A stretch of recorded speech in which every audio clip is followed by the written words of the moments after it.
So this the time Chaz almost stabbed me.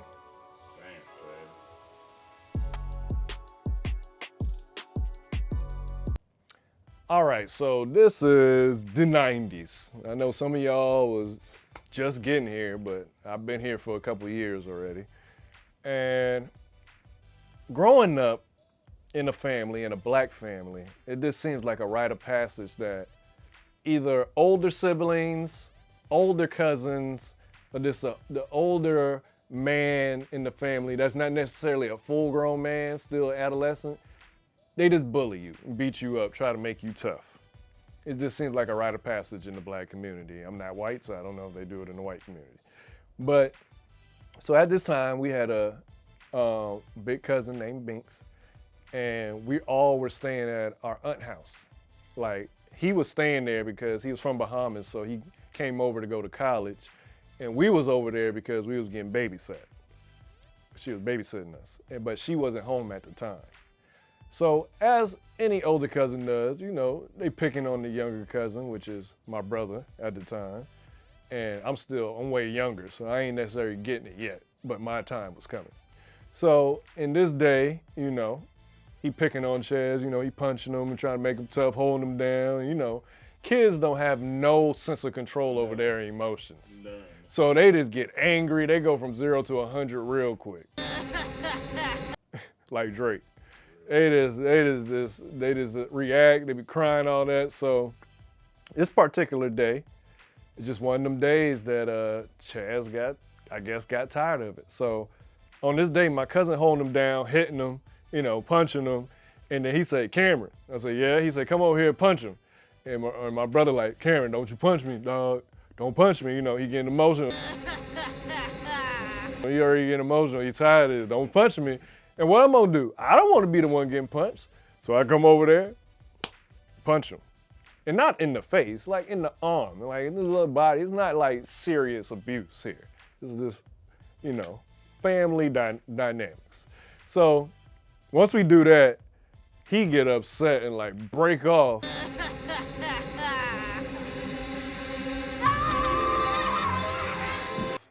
And then he storm off and he go to the kitchen. And we hear like, you know, the sound of going through kitchenware, utensils. So he like, this man, is he about to grab a knife? So my cousin grabbed me, picked me up, and he run to the bathroom, close the bathroom door, lock it. So he in there, I'm facing the mirror, like I'm facing like when you first walk in, and he facing me, and I'm leaning on the door. I'm leaning on the door of the bathroom, and I'm like, I think maybe 6 or 7. And I'm just leaning against it. And then he grabbed me, he said, get off the door. And I kid you not, 30 seconds after he grabbed me, the knife coming right through that door right there. Just going, like, it felt like, at those times we watched a lot of horror movies. So those were one of the best eras of horror movies, and Chucky and Candyman and Nightmare on Elm Street. So it felt like a slasher movie. You remember when Jack Nicholson stabbed through the door?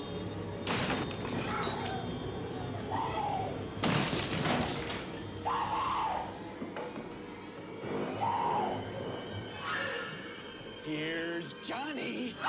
And put his face, it feels like that because this knife is just going through here. And we like, what the, this man really upset. And he pulled him off, and then my cousin like, yo, chill out. you gotta get buck on him because it's like, this man is tripping, but I get it. Once a kid is pushed to his limits, ain't no telling what he about to do. So honestly, that's the last thing I remember. I remember him finally calming down. We heard like him dropping the knife. I remember that. And that's when we came out, and I guess my cousin went and grabbed the knife real quick and started yelling at him like, calm down, because you tripping, and my brother yelling back. But I don't remember them picking on him anymore after that, to be honest, because I was like, that's crazy. And to be honest, I may not be here right now if I stayed leaning on that door, because it was the long butcher knife. I mean, like the long knife in the kitchen. So that would have went through my little body, done. It would have went through my right side, so not my heart, but my right side. So ain't no telling if I would have survived that, to be honest. And fast forward a couple years, Now my brother's doing the same pattern to me as any older sibling should do, picking on me when we home alone, punching on me. And I had the same temper. I was light-skinned back then, so I had that beige rage. And guess what I did? I went to the kitchen and grabbed a knife. And I would be chasing this man around the house, and he'd be running and laughing. And you know, ain't nothing worse than somebody laughing when you mad. So it would get to the point I couldn't catch him because I'm younger than him. I would just take it out on this one part of this edge of the counter. I would just start like this, hitting it, chopping it. I'd be so mad. He'd be like, hey, chill out. We get in trouble.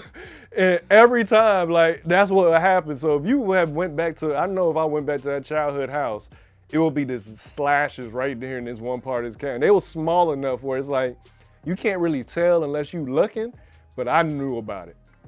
So older cousins, older siblings, leave them younger siblings alone, man. They don't have control of their emotions yet to handle that type of bullying and picking on, even though it did make us tougher, which is funny, but they can't handle it yet. So that's how accidents can happen, and that's how almost Chaz stabbed me. So this door was real thin.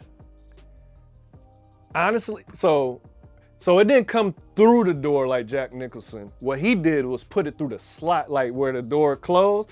He was pushing it through there, but I was leaning on that part. But either way, to me at 6, it might as well have been coming through the door because I was so terrified because this knife is long. It just coming through there, and I'm talking about fast. Like this man was upset, screaming on the other side of it. Let me see, give me my phone. Let me see if he'll answer right quick. Call him and ask him about it. Absolutely insane. Let me see. Let's see.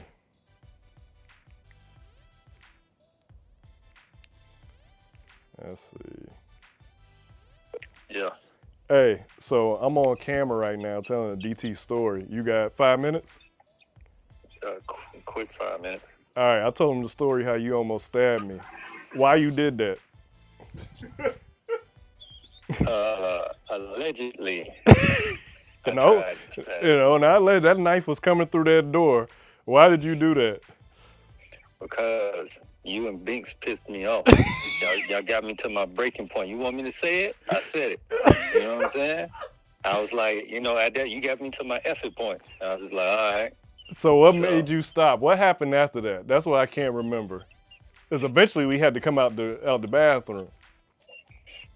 Yeah, I mean, after a while, you know what I'm saying, I came back. It's almost like you watch Dragon Ball Z. I know Ron watched Dragon Ball Z. You know Broly, when he loses it, yeah. You know what I'm saying? It was just like, I didn't see nothing. You know what I'm saying? And then once I saw it calming down, then I was just like, all right, man, I don't got time for this. I'm hungry. So why did you continue the cycle? 'Cause I used to chase you with a knife. No, I didn't continue. I mean, what you mean? You was doing the same thing to me, and that's what caused me to go get a knife and start chasing you around the house. Hurt people. Well, I got it worse from Binks and Mario. That's not an excuse. Else. Hey, I had to pass it down. I had to toughen you up a little bit. You know what I'm saying? So that's how. And if we would have had a little brother, we would have did the same thing. That's what I do to Rome. Yeah, I can see that.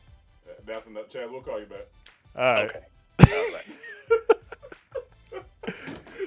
And there you had it. He said he reached his effort moment, and everyone got that. So. And then hurt people hurt.